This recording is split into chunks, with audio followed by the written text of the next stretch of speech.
رحمت اللہ علیہ درویش تھے دلی کے، بہت سارے لوگ مرید تھے، ایک بڑا خدمت گزار مرید تھا، مزدوری کرتا تھا، غریب تھا، تو 6 بیٹیاں تھیں اس کی۔ حضرت صاحب کے پاس روز آ کے کہتا حضور بچیوں کے لیے دعا کرے، اللہ کوئی اسباب پیدا کر دے، ایک بچی کی شادی کا خرچہ 1000 دینار ہے اور میں غریب ہوں۔ حضرت صاحب دعا کر دیتے۔ خانقاہ شریف کے تھوڑے ہی فاصلے پر حضرت جہاں بیٹھ کے مریدوں کی تربیت کرتے تھے، اس سے تھوڑا ہی فاصلے پر نا ایک عیسائی رہتا تھا، بڑا مالدار تھا، بڑی سارے اونٹ، گائیں، بھیڑ، بکریاں رکھی ہوئی تھی، اور حضرت شرف الدین رحمت اللہ علیہ کی بڑی مخالفت کرتا تھا۔ اور یہ جو آپ کا غریب مرید تھا، یہ اس کا پڑوسی تھا، ایک دن بلا کے نا ان کو کہنے لگا کہ تو کدھر جا کے جو ہے وہ ٹکرے مار رہا ہے، وہاں سے کچھ نہیں ملنے والا، وہ تجھے کیا دیں گے جن کی خانقاہ خود چندے پہ چلتی ہے، مدرسہ چندے پہ چلتا ہے، مسجد چندے پہ چلتی ہے، تیری بیٹی کا معاملہ کہاں حل ہوگا؟ تو اس درویش نے کہا کہ تو میرے پیر کو نہیں جانتا، تو مجھے میرا محبوب نہیں ڈٹھا، تو پتہ نہیں نا، تو اس رستے کا مسافر نہیں، تو نہیں جانتا، ان کا بس چلے نا تو وہ ہر قیمت میں میری بیٹیوں کی شادی کرا دیں۔ اب وہ عیسائی تھا، کہنے لگا اچھا چلو ٹھیک ہے، اگر اتنی بات ہے نا تو جاؤ ان سے جا کے کہہ دو کہ 6 سال کے لیے میرے ساتھ معاہدہ کر لیں، وہ میرے جانوروں کو چارہ ڈال دیا کرے، 6 سال ڈیوٹی کرے، میں 6000 دینار دے دیتا ہوں۔ وہ میرے ساتھ 6 سال میرے جانوروں کو چارہ ڈالے، رکھتے ہیں نا آپ چارہ ڈالنے کے لیے ایڈوانس پیسے دے کے، اب تو لوگ انہیں بھی غلام ہی بنا لیتے ہیں، بڑی تھوڑی تنخواہ دیتے ہیں، ظلم کرتے ہیں، پورا معاوضہ نہیں دیتے۔ حضرت شیخ شرف الدین کے بارے میں وہ کہنے لگا جا اپنے پیر سے جا کے کہہ کہ میرے جانوروں کو 6 سال چارہ ڈالے، میں 6000 دے دیتا ہوں، تو جو کہتا ہے ہر قیمت پہ جانے کو تیار ہے۔ اس نے جب یہ بات کی تو مرید نے ناراض ہو گیا، وہ لڑائی ہو گئی، گریبان پکڑ لیا، جھگڑا ہوا، بات بڑی دور گئی، اس طرح کی بات کرتا میرے حضرت کے بارے میں، تیرے جیسے کئی میں وہاں کام پہ رکھا دوں۔ جب وہ بڑی بحث ہوئی، بات محلے میں، علاقے میں پھیل گئی، دنیا نے سن لی، تو شیخ شرف الدین تک بھی پہنچ گئی۔ اس طرح جھگڑا ہوا ہے، لوگ سو گئے عشاء کی نماز کے بعد۔ حضرت صاحب نے نا سر پہ کپڑا لیا، اس عیسائی کے دروازے پہ دستک دی، وہ باہر آیا، فرمانے لگے لوگ تو سوچ سمجھ کے ملازم رکھتے ہیں، تو نے بھی تو سوچ ہی لیا ہوگا، تبھی تو مجھے آفر کی ہے، تو اپنی آفر پہ قائم ہے، واقعی مجھے رکھ لے گا اور 6000 دینار دے دے گا؟ کہنے لگا جا بابا کام کر اپنا۔ فرمایا نہیں، تو نے اتنے لوگوں میں بات کی، اتنی بحث ہوئی، تو قائم ہے؟ کہنے لگا میں تو قائم ہوں، پر آپ نے نہیں قائم رہنا۔ فرمایا میں سوچ سمجھ کے آیا ہوں۔ اس نے کہا آپ ڈیوٹی کریں گے، بحثوں کو چارہ ڈالیں گے؟ فرمایا ایک شرط، بس جب اذان ہو جائے نا تو مجھے رب کی نماز پڑھنے کی اجازت دے دینا، باقی صبح و شام جو تو کہے گا۔ اگر اس غریب کی بیٹیاں بیائی جائیں تو مجھے اور کیا چاہیے، اس کی 6 بیٹیوں کا بوجھ ہے اس کے سر پہ، تو مجھے رکھ لے۔ اللہ اکبر۔ وہ کہنے لگا چلے پہ میرے ساتھ خط بندگی کر لیں، آج کل ہم اسٹام کرتے ہیں، اس زمانے میں خط بندگی ہوتا تھا، غلامی کا خط، قاضی شہر کے پاس، یعنی اس کا خیال تھا کہ چلو اسٹام کی بات کروں گا تو بھاگ جائیں گے۔ فرمایا چل میں تیار ہوں۔ قاضی تک گئے، طے ہو گیا، 6000 دینار دے دیے۔ حضرت نے مرید کو بلایا، فرمایا پتر یہ لے جا، جا میری بیٹیوں کو روانہ کر دے۔ کہنے لگا حضور یہ کیا کر رہے ہو آپ، کچھ سوچیں۔ فرمایا یار جب تجھے بیٹا بنا لیا تو پھر میری پوتیاں تو لگتی ہیں نا، میرا حق تو بنتا ہے نا، جا جا کے ڈیوٹی کر، ان کو بیاہ دے۔ بات پھیل گئی، بادشاہ بھی عقیدت مند تھا، وہ 12000 دینار لے کے پہنچا۔ کیا بتاؤں ان رب کے بندوں کا دل کیسا ہوتا ہے، کیا درد ہوتا ہے، کیا رنگ۔ 12000 دینار لے کے بادشاہ آیا اور آ کے حضرت کو پیش کیے کہ حضور آپ دیں اس عیسائی کو ڈبل دیں اور جائیں کام کریں۔ آپ فرمانے لگے تو پیسے دے، شرطیں نہ لگا، میرا جہاں دل کرے گا میں خرچ کروں گا، مجھے تو مزہ ہی اب آنے لگا ہے، ابھی تو لطف آ رہا ہے، ابھی تو ذائقہ آیا ہے کچھ کرنے کا، پیسے دینے ہیں تو دے، پابندی نہ لگا، جہاں میرا دل کرے گا میں۔ اس نے کہا حضور ٹھیک ہے رکھ لیں۔ حضرت نے فجر مسجد میں پڑھی، جیب میں 12000 دینار تھے، اعلان فرمایا بھی کسی اور کی بیٹی بھی بیٹھی ہے تو پیسے میرے پاس ہیں۔ وہ 12000 دینار بھی بانٹ دیا، اور 12000 دینار بانٹ کے نا تو پھر چلے گئے کھیت میں چارہ کاٹنے۔ اس عیسائی کو کسی نے بتلایا کہ ان کے پاس تو 12000 آیا ہے، پر تجھ سے جان نہیں چھڑائی انہوں نے، کہ وعدہ یہ ہوا تھا کہ 6 دیں گے تو جائیں گے، جب تک دیں گے نہیں تیرے گھر میں کام کریں گے۔ وہ نا چارہ کاٹ رہے تھے، حضرت صاحب تو وہاں پہنچ گیا، دور جا کے کھڑا ہو گیا، کہنے لگا بابا پہلے تو میں نے مسلمانوں کے اخلاق سنے تھے، اب تو میں نے دیکھ بھی لیے، پر یہ بتا جب 12,000 آیا تھا جان کیوں نہیں چھڑائی؟ تو حضرت چارہ کاٹتے کاٹتے رو پڑے، فرمانے لگے تو نہیں نہ جانتا یہ بیٹیاں سانجی ہوتی ہیں، پتہ نہیں نا؟ میرے رسول پاک نے تو حاتم تائی کی بیٹی کے سر پہ کپڑا رکھ کے کہا تھا بیٹیاں برابر ہوتی ہیں، تو یہ نہیں پتا جب اس کی 6 بیٹیوں کی شادی ہوئی ہے میرے اندر روحانیت کتنی بڑی ہے۔ فرمایا پھر 12,000 آیا ہے تو 2-4 بچیاں پھر گئی ہیں، تو یہ نہیں پتا میں اندر سے راضی کتنا ہوں، میں تیری نوکری کرتا رہوں گا، پتہ نہیں اللہ کتنی بیٹیوں کو بیاہ دے گا۔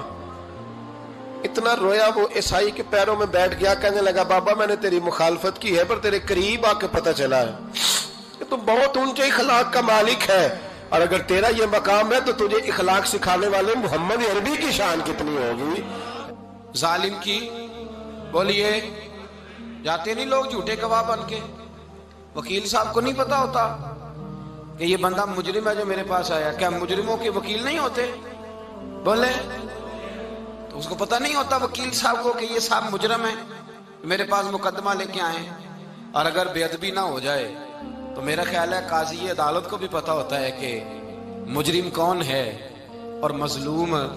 میرے نبی پاک صلی اللہ علیہ وسلم نے اس قدر زیادہ سختی فرمائی اس مسئلے میں، فرمایا جس کو پتا تھا کہ فلاں آدمی ظالم ہے، ظلم کر رہا، پھر وہ ظالم کا گواہ بنا یا اس نے ظالم کی مدد کی، کتنی کی؟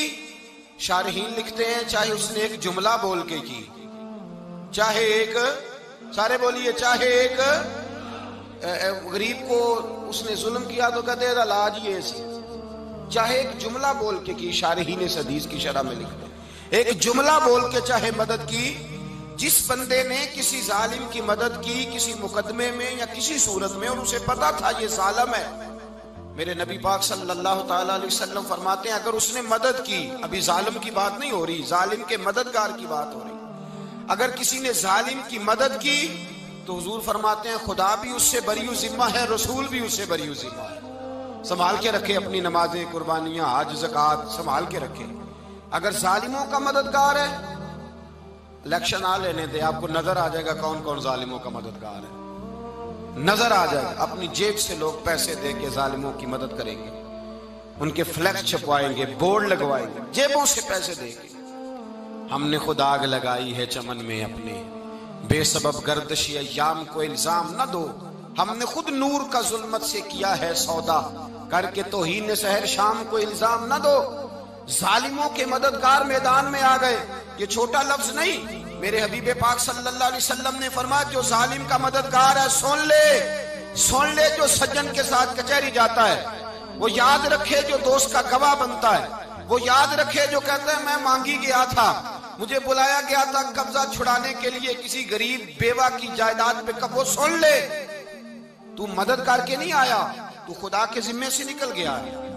رسول پاک نے فرمایا تیرا میرا تعلق ختم ہو گیا، تو ظالم کا مددگار ہو گیا، پھر تو کہتا میں بے چین ہوں، میں بے قرار ہوں، میں آزمائش کا شکار ہوں، پلٹ کے دیکھ تو صحیح تیرا گناہ کتنا بڑا ہے۔ میرے نبی پاک صلی اللہ علیہ وسلم کا ایک اور فرمان سن لیں، ابن ماجہ ابو داؤد میں موجود ہے، اس حدیث کو آپ نے یاد کر لینا ہے، کر لیں گے انشاءاللہ، سارے کہیے انشاءاللہ کر لیں گے یاد۔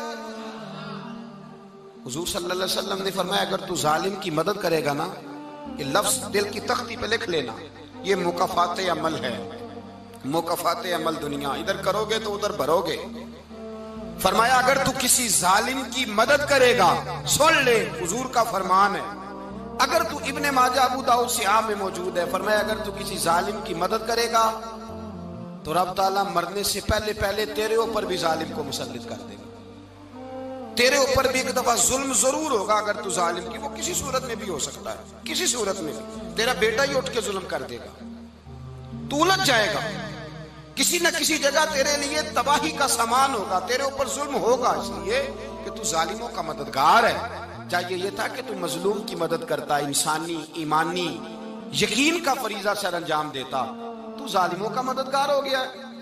ٹٹول کے دیکھ لیں، رزلٹ نکال کے دیکھ لیں، ہمارے زمانے میں ظالموں کے مددگار زیادہ ہیں، اتنی لمبی زبانیں نکال کے ظالموں کی مدد کرتے ہیں، بڑے بڑے کالم نویس اللہ نے انہیں قدرت دی لکھنے کی، تو اپنا قلم ظالموں کی مدد میں خرچ کرتے ہیں۔ وہ لوگ جن کو اللہ تبارک و تعالیٰ نے قدرت دی، ہمت دی، طاقت دی، کچھ لوگ ان کے حلقہ احباب میں، وہ اپنے لوگوں کو استعمال کر کے ظالموں کی مدد کرتے ہیں، ظالموں کی مدد کرتے ہیں۔ میرے نبی کریم سید عالم نور مجسم صلی اللہ علیہ وسلم نے فرمایا اگر تو نے ظالم کی مدد کی تو جب تک تو توبہ نہیں کرے گا رب تجھ سے ناراض ہی رہے گا۔ اللہ تجھ سے، او بھائی جس سے رب بھی ناراض ہو گیا، نہ کھانا نہ پینا نہ سونا نہ جاگنا نہ نیند، پھر تیری ہر چیز تیرے لیے آزمائش ہو جائے گی، پھر تیرا سایہ بھی تیرے لیے خوف کا سامان بنے گا، پھر زندگی جیتی جاگتی لاش بن جائے گی، تو اپنے کندھوں پر اپنی میت اٹھائے پھرے گا جب تو ظالم کا مددگار ہوگا۔ اور نبی پاک صلی اللہ علیہ وسلم نے فرمایا ظالموں کا مددگار بھی ظالم ہوتا ہے، ظالموں کا مددگار بھی، سارے بولے ظالموں کا مددگار بھی نہیں، کو نہیں، آپ سارے نہیں بولے، ایک دفعہ بولے ظالموں کا مددگار بھی، پکی بات ہے، ظالموں کا مددگار بھی۔ اللہ اکبر، جس کا یارانہ ہو، جس کا دوستانہ ہو، جو کہے میں نے نا اس کو اوکھے ویلے کے لیے ظالم کو یاد رکھا ہوا ہے۔ کبھی مشکل میں رکھے نہیں ہوئے لوگوں نے ظالم دوست، کہتے میں نے رکھے ہوئے ہیں، بلکہ ہمارے دیہات میں تو کہتے ہیں میں نے بازو بنائے ہوئے ہیں۔ کس کو بازو بنا لیا؟ ظالم بھی کبھی بازو ہوتا ہے، جو ظلم کی تلوار لیے میدان میں کھڑا ہے۔ قارون، حامان، فرعون، نمرود کا حال نہیں لوگوں نے دیکھا؟ اپنے زمانے میں آپ نے کتنے لوگ نہیں دیکھے جن کے سائے سے، آواز سے لوگ کانپتے تھے؟ پھر پولیس کی گاڑیوں میں وہ اس طرح مردہ پڑے کہ دنیا نے تماشا دیکھا ان کا۔ یہ رنگ ہم نے دیکھے نہیں اپنے آنکھوں سے۔ فرمایا ظالم کا مددگار بھی، جو کار میں بٹھا کے لے کے گیا وہ بھی ظالم، جس نے چائے پلائی وہ بھی، جس شخص نے کھانا کھلایا وہ بھی، جو کچہری تک ساتھ گیا وہ بھی، جس نے فلیکس کے نیچے بڑے شرابی کے نیچے چھوٹی اپنی فوٹو لگائی وہ بھی، جو ووٹ کی پرچی ڈالنے گیا وہ بھی۔ کہہ دینا باہر نکل کے کہ حضرت صاحب نے سیاسی تقریر کی ہے، کہہ دینا، پر بات تو سچی ہے نا۔ خو کرے ہم تو سے تھوڑا سا گلا بھی سن لے، خو کرے ہم تو سے تھوڑا سا بھی گلا۔ امام مالک کے پاس ایک بندہ آیا، اس نے کہا حضور میں درزی ہوں، ایک ظالم بادشاہ مجھ سے کپڑے سلواتا ہے، میں تو ظالموں کا مددگار نہیں نا۔ ایک ظالم بادشاہ مجھ سے، حضور میں تو مددگار نہیں نا ظالموں کا، جو فرمایا ظالموں کا مددگار بھی ظالم ہوتا ہے، تو کپڑے لے کے آتا ہے میں سی کے دے دیتا ہوں، ذمہ داری نہیں۔ یہ ایک آدمی دکاندار ہے، اس سے کوئی بندہ چیز خریدنے آئے گا تو تھوڑی کہے گا میں نے نہیں دینی، تو دے گا۔ کوئی بندہ اگر کسی شخص سے کوئی کام کہتا ہے جو اس کی فیلڈ ہے، اس کا شعبہ ہے، اس کا معاش کا وہ سلسلہ ہے، کہتے ہیں یا رسول اللہ صلی اللہ علیہ وسلم ظالموں کا مددگار بھی ظالم، حضور نے فرما دیا۔ تو امام مالک سے بندے نے مسئلہ پوچھا، دل کی تختی پہ لکھنے والی باتیں ہیں، کہا حضور میں درزی ہوں، ظالم کپڑے سلواتے ہیں، میں تو مددگار نہیں نا۔ امام صاحب کہنے لگے نہیں، مددگار تو وہ ہوگا جو تجھے سوئی دھاگا فراہم کرے گا، تو پورے کپڑے سی کے دیتا ہے، تو خود بہت بڑا ظالم ہے، تو پورے سوٹ سی کے دیتا ہے، تو بہت بڑا ظالم خود ہے۔ مددگار تو وہ ہوگا جو تجھے دھاگا دے گا، جو تجھے بٹن دے گا، جو تجھے نلکی دے گا۔ جو ظالم سے اتنی نفرت ظلم کر کے بندہ ہے، یہاں تو ہمارے زمانے میں ہیرو بن جاتے ہیں لوگ، ظالم ہیرو ہے، لوگ اس سے ڈرتے پھرتے ہیں، گھومتے پھرتے ہیں، اور بہت سارے کم مزاج لوگ اس کے پیچھے ہاتھ باندھ کے پھرتے ہیں۔ ظالموں کی مدد کرنا، ظالموں کے ساتھ رہنا، یہ ظلم ہے، ظلم، یہ زیادتی ہے۔ میرے نبی پاک صلی اللہ تعالی علیہ وآلہ وسلم نے ارشاد فرمایا یاد رکھو، رب فرماتا ہے میں مظلوم کی مدد ضرور کروں گا، چاہے جلدی کروں چاہے دیر سے کروں، میں مظلوم کی مدد۔ اور حضور صلی اللہ علیہ وسلم نے فرمایا ہے، حضرت معاذ بن جبل کہتے ہیں حضور نے مجھے یمن کا گورنر بنایا، جب میں جانے لگا نا تو حضور نے بڑی نصیحتیں کی، بخاری میں موجود ہے، فرماتے ہیں جب میں پلٹنے لگا تو میرے رسول نے فرمایا معاذ ایک منٹ ٹھہر جا، ایک بات میری یاد رکھنا، اس کو نہ بھولنا۔ کہا حضور کیا؟ فرمایا دیکھنا کسی پہ ظلم نہ کر بیٹھنا، کہیں تجھ سے زیادتی نہ ہو جائے۔ محبوبہ پھر حضور نے فرمایا سن میرے معاذ، میں تجھے گورنر بنا رہا ہوں، زیادتی نہ کر بیٹھنا۔ یا رسول اللہ صلی اللہ علیہ وسلم کیا ہوتا ہے؟